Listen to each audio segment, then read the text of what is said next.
네, 전도서를 우리가 이제 계속 살펴보면서 9장에 이르렀습니다. 전도서를 처음 시작할 때에는 우리의 마음속에 조금 두려움과 또 낯선 느낌이 있었습니다. 왜냐하면 우리가 일반적으로 처음 전도자 코엘렛을 전도서를 접할 때에 느끼게 되는 것이 전도자가 코엘렛이 세속적인 회의주의자로서 이 땅의 모든 것들을 다 헛되다고 부인하는 그런 입장인 것처럼 생각하며 전도서를 시작하게 됩니다. 하지만 우리가 계속 이제 거듭되게 여러 장들을 살펴보면서 느끼게 되는 코엘렛의 모습은 점점 여호와 하나님을 경외하는 허무주의자다. 허무주의가 여전히 남아있기는 한데 그 마음에 여호와 하나님을 염두에 두는 허무주의자다라는 것을 이제 느끼게 되었습니다. 해 아래의 모든 것이 헛되고 헛되며 헛되고 헛되도다라고 하는 이 코엘렛의 말을 들었을 때에는 한편으로는 그가 주장하는 헛되다 하는 것이 동의가 되면서도 다른 한편으로는 이 코엘렛이 무엇을 이야기하고자 하는 것인지 조금은 당혹스럽고 조금은 염려스러운 마음으로 살펴볼 수밖에 없었다는 것입니다. 그만큼 코엘렛이 던지는 이야기의 주제들, 화두들이 전통적인 신앙에서 볼 때에는 조금 파격적이다 할 정도로 성경의 다른 지에서 또는 성경의 다른 신학적인 기준에서 벗어날 듯 말 듯한 그런 이 아슬아슬한 선을 유지하고 있기 때문입니다. 신학자들도 이 지금 코엘렛이 생각하고 있는 것이 우리 전통적인 신학적인 관점에 과연 맞느냐 틀리느냐를 가지고 굉장히 많은 고민들을 합니다. 그런데 오늘 우리가 읽은 이 9장에서도 그런 면이 조금은 드러나는데 그게 이유가 있습니다. 그래서 여하튼 이런 아슬아슬한 그런 면도 있지만 이 전도서의 내용이 진행되어 갈수록 코엘렛이 주장하고자 하는 바가 무엇인지가 더욱더 분명해져 가는 것을 우리가 느낄 수 있었습니다. 저만 느꼈는지는 모르겠는데 혹시 여러분들도 진행되면서 이게 코엘렛이 지금 이런 이야기를 하는구나 하는 것을 조금 느끼셨으리라 생각합니다. 오늘 본문인 이 9장의 말씀은 이제까지 코엘렛이 좀 산발적으로 여기저기에서 툭툭 던졌던 내용들, 그것들을 이제 종합적으로 정리해주는 그런 본문이라고 할 수 있습니다. 그래서 어떤 신학자들은 이 전도서 9장이 코엘렛이 이제까지 논증해왔던 내용들을 정리하며 결론에 접어들고 있는 장이다라고 이야기를 합니다. 즉 9장부터는 이 코엘렛의 어떤 전도서의 결론이다라고 주장하고 있는 것입니다. 그만큼 오늘 본문에서 코엘렛이 정리하고자 하는 내용이, 정리하고 있는 내용이 아주 선명하다는 뜻입니다.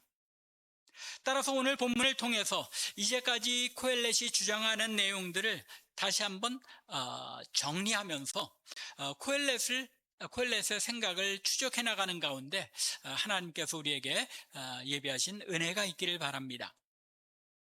먼저 코엘렛은 9장 1절에서 자신이 이제까지 주장해온 그 모든 것들, 곧 모든 것이 헛되다고 선포해왔지만 그 모든 것들이 다 하나님의 손 안에 있는 것임을 선언합니다. 이 모든 것을 내가 마음에 두고 이 모든 것을 살펴본 즉 의인들이나 지혜자들이나 그들의 행위나 모두 다 하나님의 손 안에 있으니, 모든 것이 다 하나님의 손 안에 있더라라는 것입니다. 여기에 특별히 이 모든 것을 이라는 표현을 두 번이나 반복하면서 자신이 모든 것을 다 꼼꼼히 하나도 빠짐없이 살펴보기 위하여 또 관찰하기 위하여 자신의 모든 생각을 다 쏟고 마음을 쏟아서 열심히 관찰하였다는 것을 표현하고 있습니다. 즉 자신이 이 사실을 관찰하기 위하여 어느 요소 하나도 빠짐없이 또는 누락되지 않도록 하기 위해서 자신의 사고에 허점이 생기지 않도록 온 마음을 쏟아서 연구하였음을 이 모든 것을 이라고 두 번이나 반복하면서 강조하고 있는 것입니다. 여기에서 말하고 있는 이 모든 것, 무엇을 가리킵니까? 해 아래 모든 것을 가리키는 것이기도 하지만 바로 앞에 8장 17절에서 이제 이렇게 전도자가 이야기했습니다. 또 내가 하나님의 모든 행사를 보니, 하나님께서 이 우주 만물 속에서 행하시는 그 모든 행사들을 바라보니라고 말하고 있는 것입니다. 즉 하나님께서 행하심으로 말미암아 이 세상 해 아래에서 나타나는 그 모든 일들의 원리를 염두에 두고 그 모든 일들을 살펴보았더니 그 결과가 무엇이라는 것입니까? 그 결과가 하나님의 손에 달려있더라는 것입니다.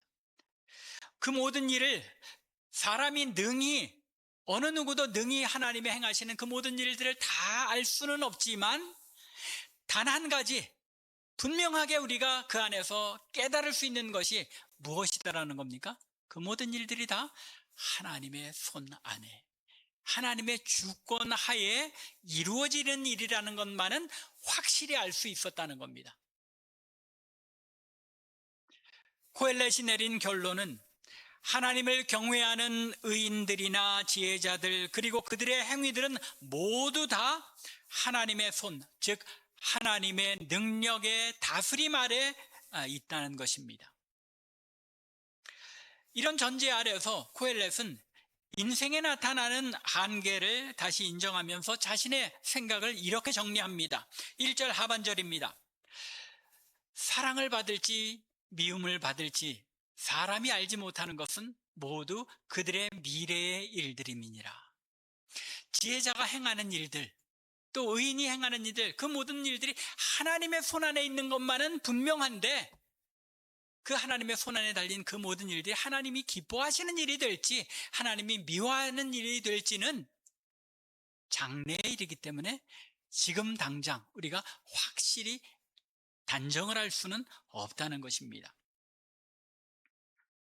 의인이나 지혜자들이나 혹은 그들의 행하는 모든 일들이 하나님의 손에 있음에도 불구하고 분명한 것은 그것들이 하나님께 사랑을 받게 될지 미움을 받게 될지 알 수 없다는 것입니다. 왜요? 그것은 미래에 속한 일이기 때문이라는 것입니다.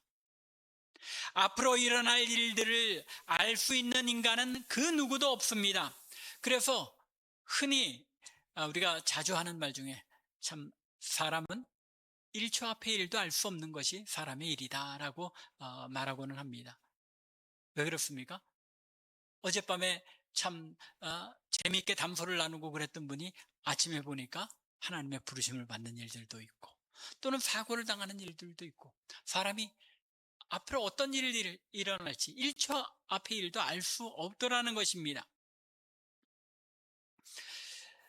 코엘렛이 깨달은 두 번째 중요한 사실이 여기에서 출발하는데, 이처럼 1초 앞 일도 알 수 없는 인간이 앞으로 일어날 일들 가운데 단 한 가지 알 수 있는 사실이 있다는 것입니다.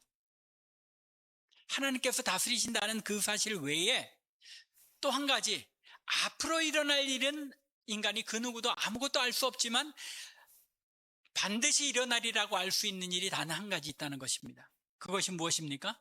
바로 인간은 다 죽는다는 사실입니다. 이것만큼 분명한 사실은 없죠. 역사상 이것처럼 이 사실에서 예외는 한 사람도 없었던 것입니다. 그래서 2절과 3절에서 이렇게 이야기합니다. 모든 사람에게 임하는 그 모든 것이 일반이라. 모든 사람에게 동등하게 차이가 없이 임한다는 것입니다.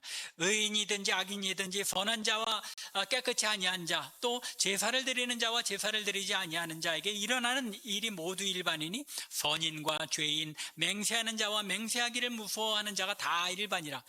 지금 코엘렛이 의인과 악인, 선한 자와 깨끗한 자와 깨끗하지 않은 자, 이 지금 뭘 얘기하고자 하는 것입니까? 하나님을 섬기는 자나 하나님을 섬기지 않는 자나 다 동일하게 모든 인간들이라면 다 동일하게 일반이더라.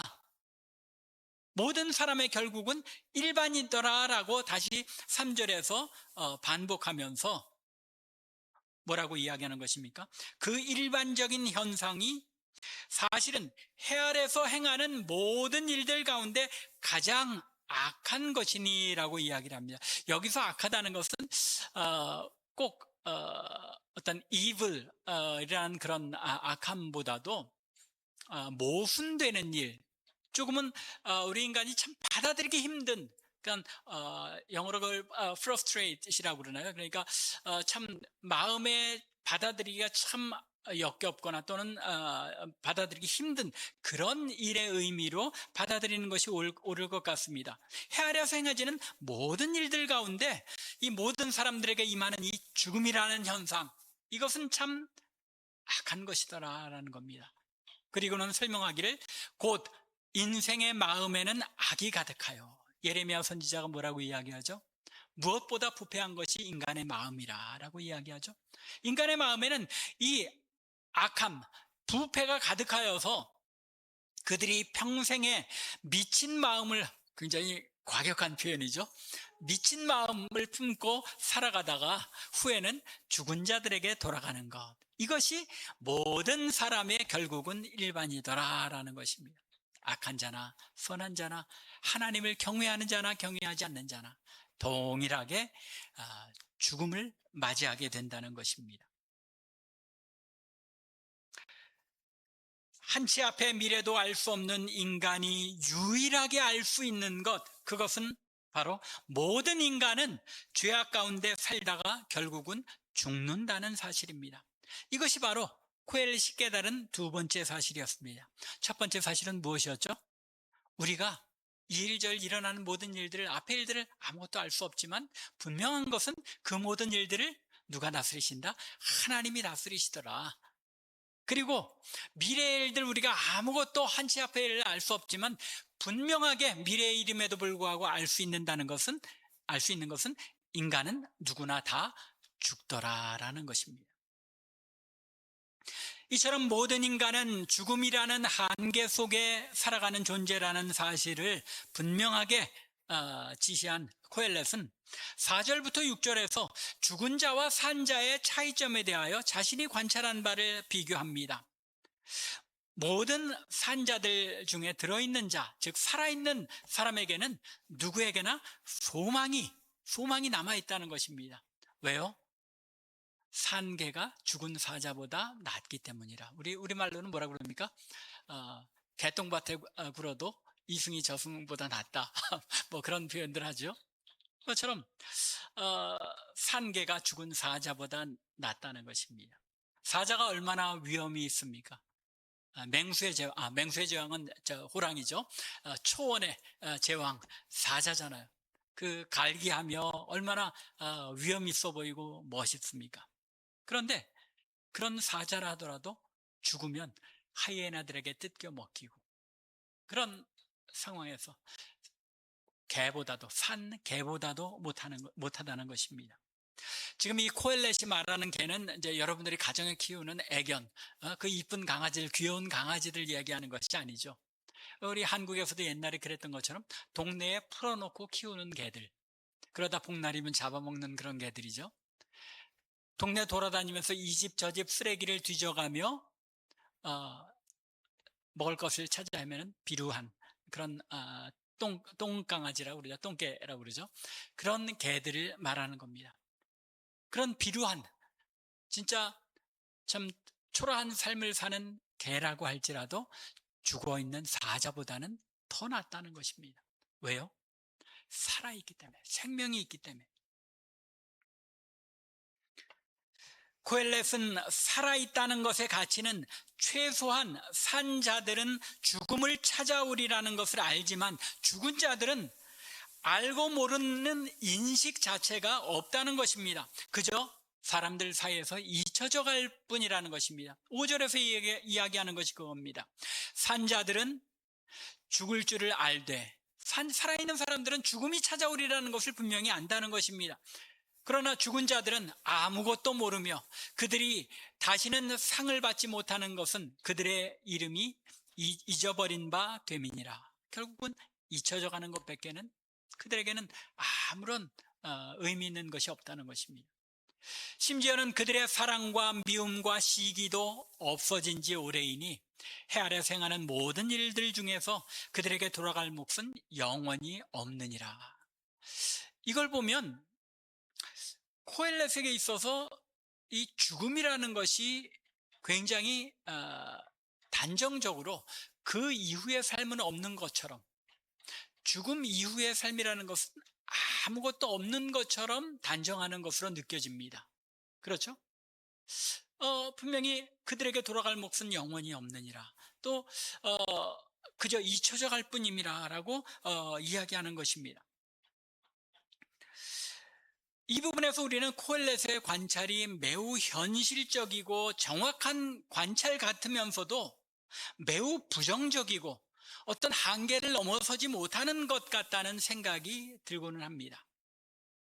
그에게 죽음 이후는 아무것도 없는 것처럼 보이기 때문입니다. 이런 죽음이라는 한계 속에서 코엘렛은 지혜로운 자, 곧 하나님을 경외하는 자들이 택할 수 있는 유일한 지혜의 길을 제시합니다. 7절부터 10절의 내용을 다시 한번 우리가 읽어보겠습니다. 너는 가서 기쁨으로 내 음식물을 먹고 즐거운 마음으로 내 포도주를 마실지어다. 이는 하나님이 내가 하는 일들을 벌써 기쁘게 받으셨음이니라. 내 의복을 항상 희게 하며 내 머리에 향기름을 그치지 아니하도록 할지니라. 내 헛된 평생의 날, 곧 하나님이 해 아래에서 내게 주신 모든 헛된 날에 내가 사랑하는 아내와 함께 즐겁게 살지어다. 그것이 내가 평생에 해 아래에서 수고하고 얻은 내 몫이니라. 내 손이 이를 얻는 대로 힘을 다하여 할지어다. 여기 보면 기쁨으로 가서 누리라는 것입니다. 대단한 반전 아닙니까? 그토록 회의적이고 염세적이었던 코엘렛입니다. 방금 전까지도 인생이 죽음으로 끝나고 나면 아무것도 알거나 인식하지 못하고 그저 잊어버린 바 될 뿐이라고 지극히 회의적인 태도로 일관했던 코엘렛입니다. 그런데 이제 느닷없이 먹고 마시고 즐기라는 것입니다. 정말 큰 반전, 큰 변화라고 하지 않을 수 없습니다. 이렇게 먹고 마시고 즐겨도 되는 이유가 무엇이라고 말하고 있습니까? 7절 마지막에 보면 이는 하나님이 내가 하는 일들을 벌써 기쁘게 받으셨음이니라.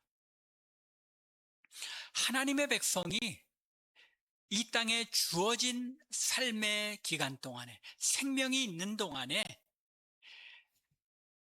음식물을 먹고 즐거운 마음으로 포도주를 즐겁게 마시는, 자기 삶에 주어진 그 모든 환경 속에서 기쁘게 모든 것을 받아들이고 행복과 만족을 얻는 것, 그것이 하나님의 뜻이라는 것입니다. 하나님의 뜻. 더 나아가서 내 의복을 항상 희게 하며 내 머리에 향기름을 그치지 아니하도록 하라고 말합니다. 의복을 항상 하얗게 한다는 것은 다양한 의미로 해석하고는 합니다. 어떤 학자들은 이게 이제 결혼식이나 잔치에 참여하기 위한 예복을 늘 갖추고 즐겁게 살 수 있도록 준비하고, 또 향기름을 발라서 항상 이제 잔치 같은 데 가면 좀 냄새도 안 나게 참 그렇게 준비를 해라 하는 그런 뜻이라고 해석하기도 합니다. 그런데 제가 보기에는 앞에서 일상에 대한 것을 이야기했기 때문에 일상생활 중에도 항상 단정하고 깨끗하며 품위 있는 삶을 누리라고 권면하는 것이 아닌가, 이제 그렇게 저는 해석을 해보았습니다. 그리고 더 나아가서 생명이 주어진 날 동안에 사랑하는 아내와 행복한 삶을 누리는 것, 이것이 하나님께서 해 아래에서 수고하는 인간에게 주신 몫이라는 것입니다. 하나님께서 주신 목, 당연히 누려도 되는 부분이라는 것이죠. 그러니까 먹고 마시며 즐거워하는 삶, 여기서 내 아내와 함께 즐겁게 살지어다 이 부분에 어떤 성적인 쾌락까지도 다 포함한 그런 것으로 이제 보고 있는데, 아내와 행복한 삶을 누리는 것이 당연히 하나님께서 우리의 당연히 누릴 몫으로 주신 부분이라는 것입니다. 따라서 우리가 이 땅에 살아가는 동안 하나님께서 주신 삶의 기간 동안에 행복함을 누리는 것, 그것이 하나님의 뜻이라는 것입니다. 또한 이것이 지혜의 길이라는 것입니다. 그 이유가 무엇이에요? 왜 이것이 지혜의 길이라고 말하고 있는 것입니까? 11절과 12절에서 다시 한번 그 이유를 설명합니다. 빠른 경주자라고 해서 결승선에 먼저 들어가는 것이 아니고, 용사라고 해서 반드시 전쟁에 승리하는 것도 아니며, 지혜롭고 명철하고 지식이 있는 사람이라고 해서 많은 재물을 얻거나 은총을 입는 것도 아니기 때문이라는 것입니다. 사람이 자기의 때, 주어진 기회, 이런 것들이 인간 모두에게는 있기 때문에 때로는 이기지 못할 것 같은 자들이 이기기도 하고, 분명히 싸움을 못할 것 같은 그런 사람인데 용사를 이기기도 한다는 것입니다. 역사에 보면 이런 일들이 참 많이 있죠. 역사에 보면 뭐 운동 경기 같은 데서 특별히 많은데, 뭐 저기 월드 시리즈 같은 그런 게임들을 보면 계속 지든 5차전 6까지 이렇게 지든 그런 팀이 갑자기 그냥 이기기 시작하면서 뒤집게 되기도 하고, 뭐 그런 일들이 일어나는 것을 보게 됩니다. 당연히 이길 팀이 지기도 하고, 당연히 질 것 같은데 이기는 일들도 일어나는 것, 그것이 스포츠의 세계. 빠른 경주자라고 해서 항상 이기는 것은 아니더라는 겁니다.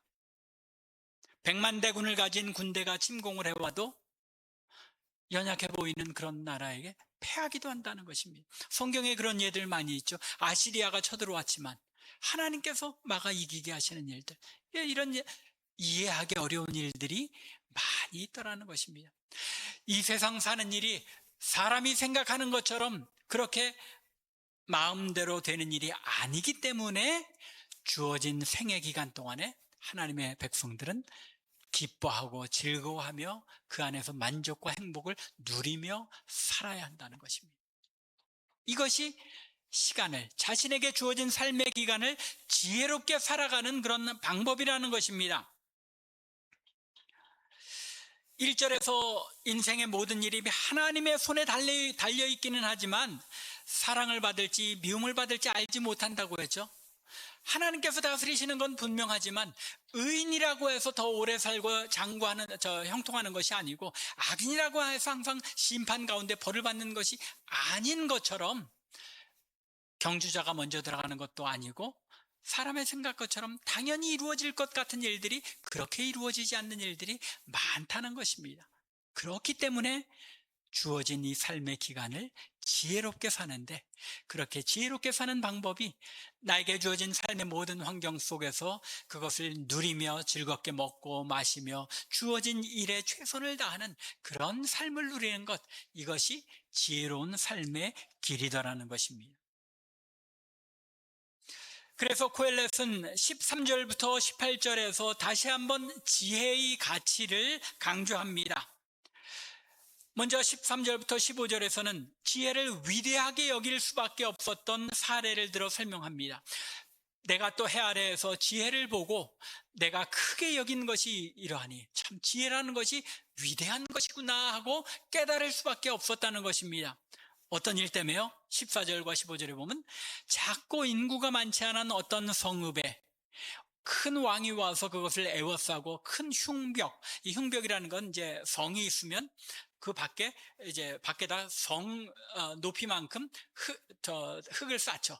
이 흉벽이라고 그럽니다. 거기서 이제 그 공격을 해서 화살을 쏘고 무기를 던져서 공격을 해오는 그 큰 벽이죠. 이렇게 흉벽을 쌓고 이 성을 치고자 할 때 그 성읍 가운데 가난한 지혜자가 있어서 그의 지혜로 그 성읍을 건진 그것이라. 지혜로운 지혜자가 성읍을 건지는 그런 일들이 있었다는 겁니다. 뭐 역사 속에 그런 일들 많이 했죠. 뭐 안시성 전투 해가지고 이제 당나라에서 쳐들어온 것을 막아낸 일들, 그런 일들도 있었고, 진짜 작은 나라, 우리 한국의 역사 속에는 그런 일들이 많았던 것 같습니다. 뭐 수십만 대군이 쳐들어왔는데 외교관 서희 한 사람이 가서 단판을 지어서 전쟁을 막기도 하고, 이런 지혜로운 한두 사람의 지혜로 말미암아 성읍을 건지는 일들이 있더라는 것입니다. 그러니 이 지혜라는 것이 얼마나 위대한 것이냐 하는 것입니다. 그런데 그럼에도 불구하고 그 가난한 자를 기억하는 사람이 없었도다. 지금 계속 보면은 긍정적이고 좋은 것들을 얘기하면서도 그것도 그 안에 부정적이고 헛되다 하는 개념을 계속 담고 이야기를 합니다. 사실 그 앞에서도 이 행복을 누리고 기쁨과 즐거움을 누리라고 하면서도 심지어 뭐라고 얘기합니까? 앞에 9절에서 내 헛된 평생의 모든 날, 그 모든 날을 하나님께서 주신 그 기쁨과 즐거움을 누리라고 하면서도 내게 주어진 헛된 날들이라고 이야기를 하고 있는 겁니다.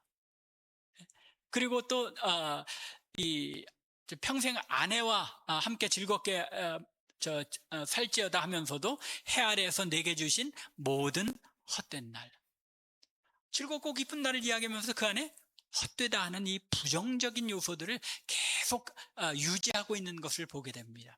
그 이유를 이제 우리가 조금 뒤에 더 언급을 할 텐데,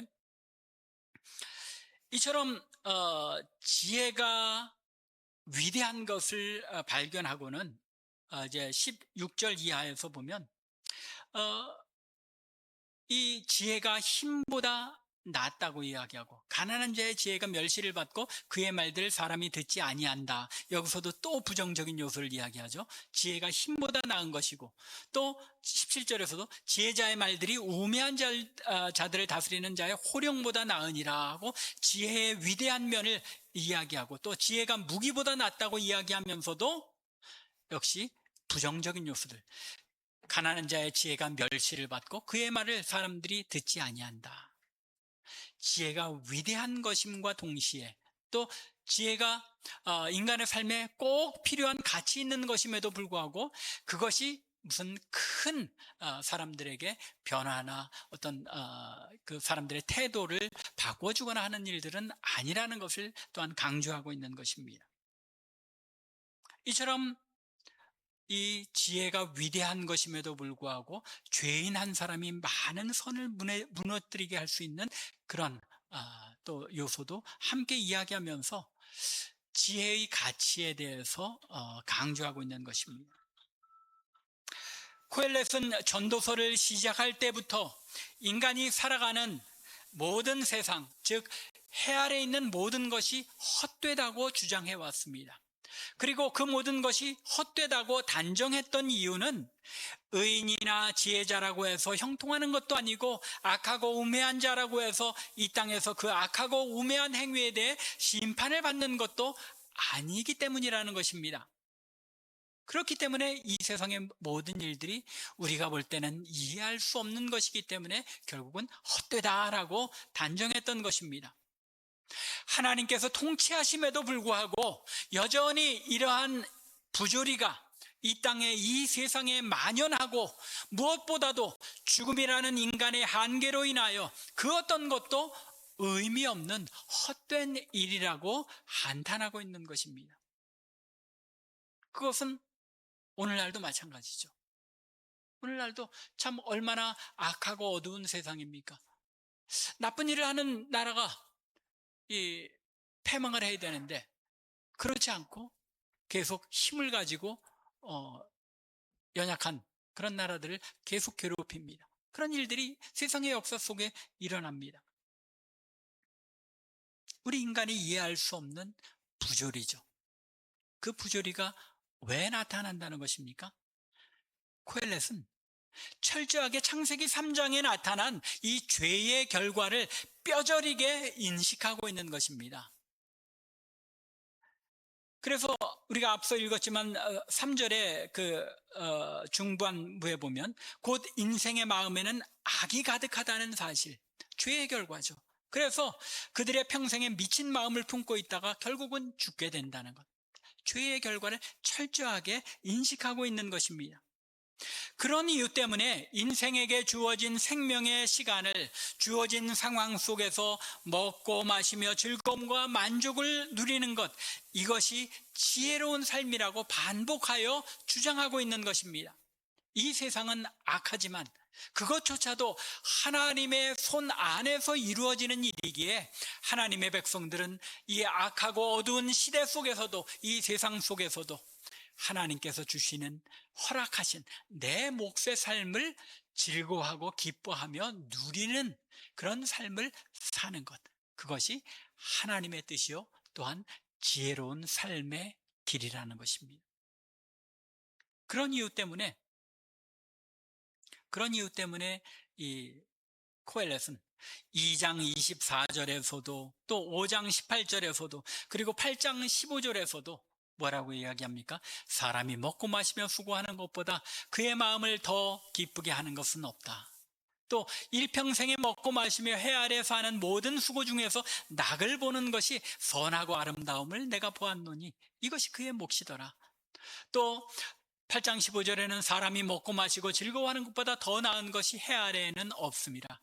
하나님이 사람을 해 아래에서 살게 하신 날 동안에 수고하는 일 중에 그러한 일이 그와 함께 있을 것이라.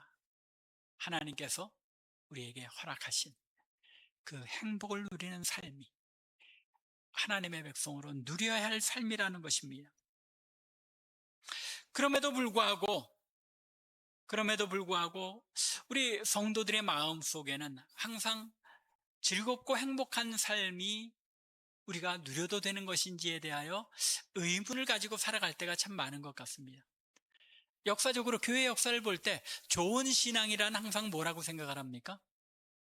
금욕적인 삶. 그래서 이제 중세 시대도 보면 수도흥, 모나스트리에서 수도원에서 생활하는 것, 그런 것들이 어떤 경건한 삶의 가장 최고점인 것처럼 그렇게 받아들여져 왔습니다. 그런데 지금 이 코엘렛의 입장이나 성경 전체에 드러난 바에 의하면, 제가 늘 그러죠. 우리 개혁주의 신앙은 그렇게 꽉 막힌, 숨 막히는 그런 신앙이 아니라고 제가 여러분 말씀드렸잖아요. 개혁주의 신앙만큼, 또 장로교회 신앙만큼 자유롭고 또 즐거움을 마음껏 누릴 수 있는 그런 신앙이 없습니다. 왜요?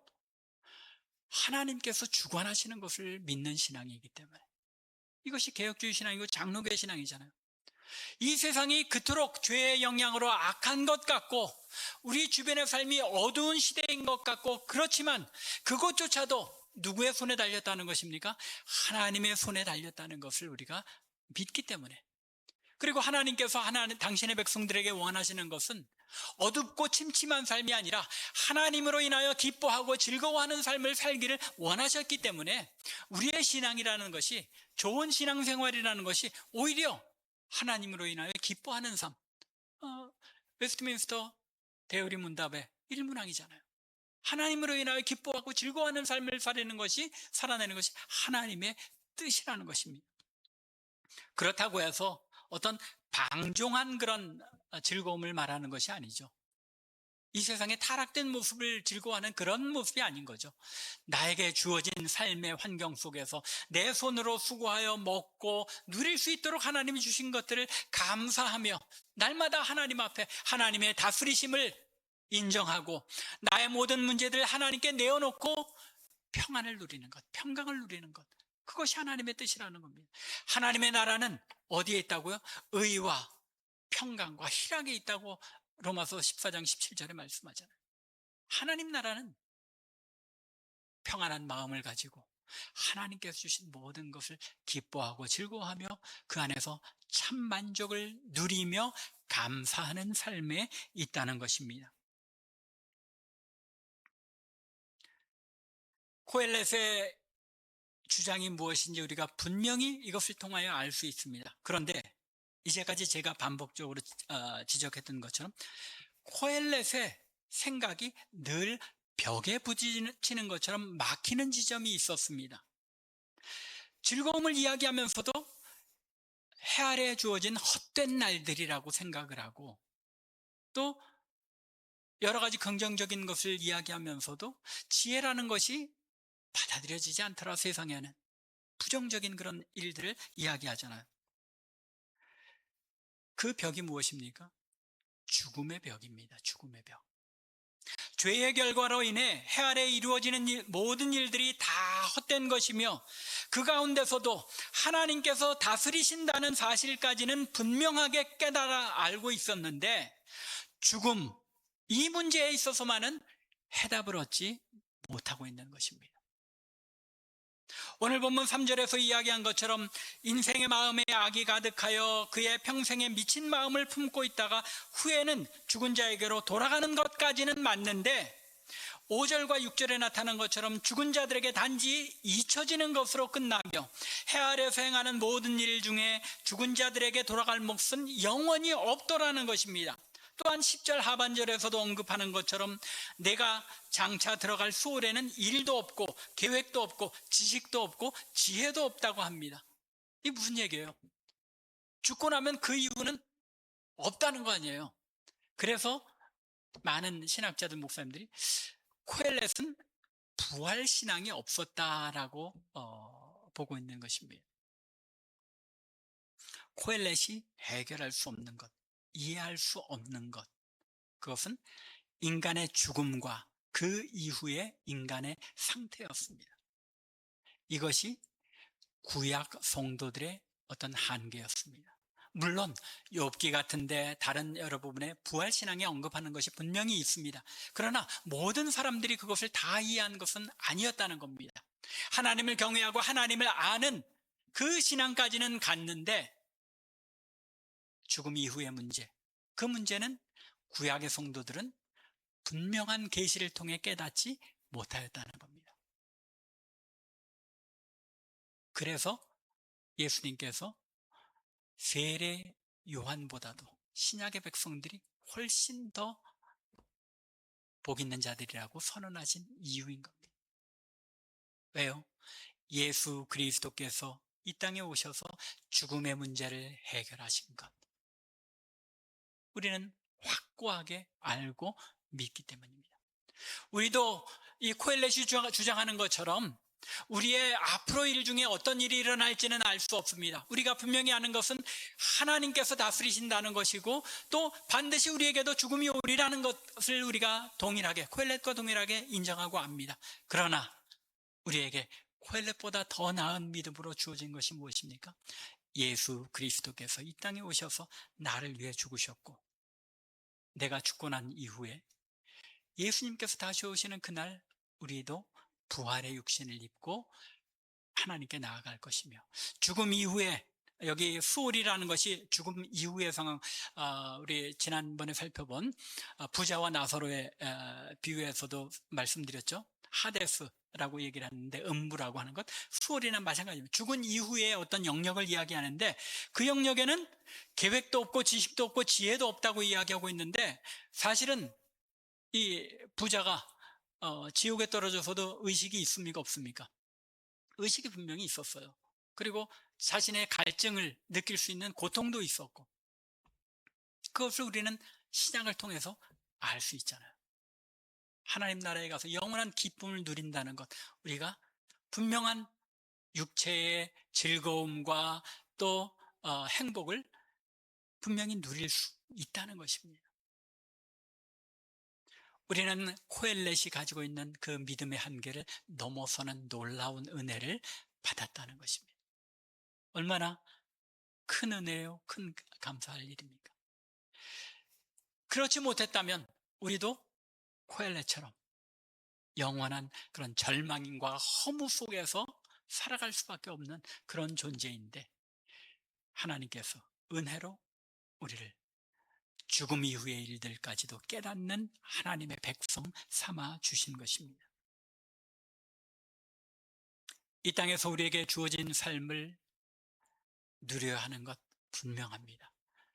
코엘렛보다도 더 분명하게 우리 하나님의 백성들은 주어진 삶의 순간을 하나님 앞에 감사하며 영광 돌리며 내 손으로 수고하여 먹고 마시는 그 즐거움을 누리며 만족과 행복을 누리는 가운데 하나님께 감사해야 할 이유가 더 분명하다는 것입니다. 간절히 원하기는 코엘렛을 넘어서는 이 놀라운 은혜를 우리가 누린다는 것, 하나님 앞에 감사하는 가운데 늘 나에게 주어진 생명의 시간 동안 하나님 앞에 감사하며 즐거움을 누리는 하나님의 백성들 되기를 주님의 이름으로 간절히 축원합니다.